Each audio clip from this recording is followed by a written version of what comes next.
Hello, welcome back to the channel. I am Candace, the founder of The Curated Career. I hope that this can uplift and motivate those who are going through a difficult time, such as the continuous wave of layoffs that just never seem to end. I want to impart some tips that can help you manage your waiting season. And if you're new here, please subscribe to the channel. I offer a host of career advice and information, and I also talk about my personal experience of working in the media industry. So without further ado, what is the waiting season anyway? The waiting season is simply when you have suffered a loss and you have accepted it. And this comes after your stage of grieving that loss, of mourning that loss, of realizing that life is going to be different and that while you are affected by the situation, you're going to move forward. That is where we want to get to. If you again have suffered a layoff, you were doing excellent at work, you got an amazing performance review, and then out of nowhere you're told your services would no longer be needed. Once you have come to terms with life changing on you and you kind of want to move forward, that's when you're in your waiting season. That's that freedom from the pain, the hurt, the guilt, still acknowledging that, but you're willing to kind of move forward. You're ready to move forward and see what else is out there on your journey. So the first strategy to try out in your waiting season is to organize your life. Now, for the first time in your life, you have 40 hours given back to you to focus on yourself, to figure out how you want to move about in life. And I feel like the best jump off point for that is making sure that you're organized, making sure that your home is decluttered and it's a space that you feel happy being in. Because again, you don't have a job, so you're going to be in there for a while. Making sure that you are able to strip away what's unnecessary so that you can 100% put the focus on you. 2 is to educate yourself.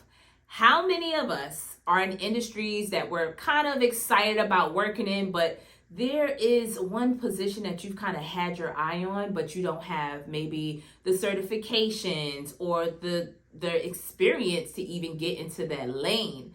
So again, going back to you having 40 extra hours to spend on building yourself up, now you can kind of look for ways to get in that lane. So let's say, for example, you are a marketing assistant, but you have an interest in finance. There are certain aspects of the financial realm that you don't have yet. How can you work on that? So I would 100% say take this time off as you're dealing with your layoff. And again, this is obviously for those who have some type of severance or savings or can get unemployment, whatever the case may be, so that you can sustain yourself during this time.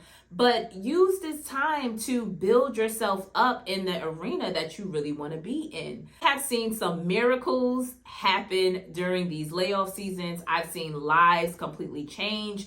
People have these aha moments and they realize, okay, that thing I was chasing 2-3 years ago is no longer valid in my life. Look into how you can build yourself up so you can enter that lane that you've been dreaming about. 3, give your side hustle a head start. I know some people are against having side hustles. It's not for everyone. But if you're anything like me, who's experienced layoffs more than once, especially working in media right now, you might want to have something on the side to support you. There are so many different avenues you can take. Let's say that you love baking cakes. That could be a side hustle. Maybe you're building up your business and your community where you become the go-to person for party cakes and special events and occasions and things of that nature. That's what a side hustle is. It's something that marries a genuine interest with a means to make money. So if you're into that, I would definitely suggest getting into that lane. For myself, I was always interested in career content and business and that whole thing, and I wanted to motivate people. So I realized that if I like writing and researching and investigating about career information, and I love to talk to people and to motivate them, then why not marry the two? And then that quickly became my side hustle as, I continue on in the media world. Number 4 is to practice stress management, because you are going to need it. Okay? Being laid off is, listen, it's not easy. You're going to have highs, you're going to have lows, especially if you have children or you're caring for family members or you have pets. Maybe you moved into a new house and you have a mortgage. Like, you can lose it. You can really lose it if you're dealing with this. And stress management is so key. Some ways that you might want to look into stress management, for me, is exercising. I wake up every day before my son goes to school and I try to do at least a 30-minute workout, get my body moving. And I realize when I'm working out, I'm not focusing on my problems. So find something that can be a distraction, a healthy distraction for you to manage your stress. Another option could be, if you are spiritual, maybe look into going to church. And I find that whenever I go to church, it's like when you're in your corporate world, you're thinking about strategies and you're being intelligent about the ideas that you come up with. But when you go to church and you're actually being in a position where you're an audience member, listening to someone else with their strategies, it's just such an enlightening experience. And hey, it's free. So why not?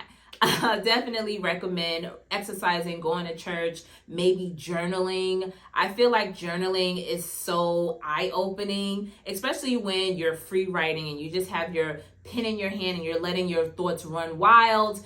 You could be shocked by the ideas that you come up with, and just the release it gives you to finally have a safe space to dump all of that pent-up frustration on a piece of paper, and you can kind of reflect on that months down the line when you finally have that big job that you've been gunning for. So figure out ways how you can manage your stress so that you can get through this time.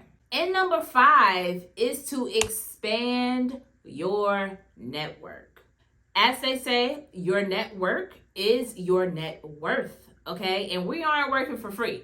So again, if you have 2 to 3 months or whatever the time frame is for you to get your next opportunity, you should be looking to foster some new connections. Obviously, you want to tap into your immediate circle, let them know that you're on the market again and you're looking for new opportunities, but you want to build new bridges. It's a huge world, and some of us limit us to just the connections we've made from college or in that first job or second job. But the world is your oyster. You have sites like LinkedIn where you're a connection away from the next opportunity. So definitely look into expanding your network.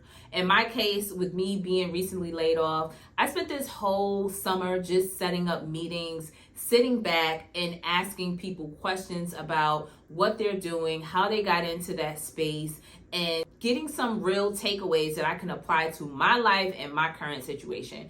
Again, your network equals your net worth. So figure out how you can meet some new people, go to networking events. You'll be surprised with the connections that you can make there. Just have fun.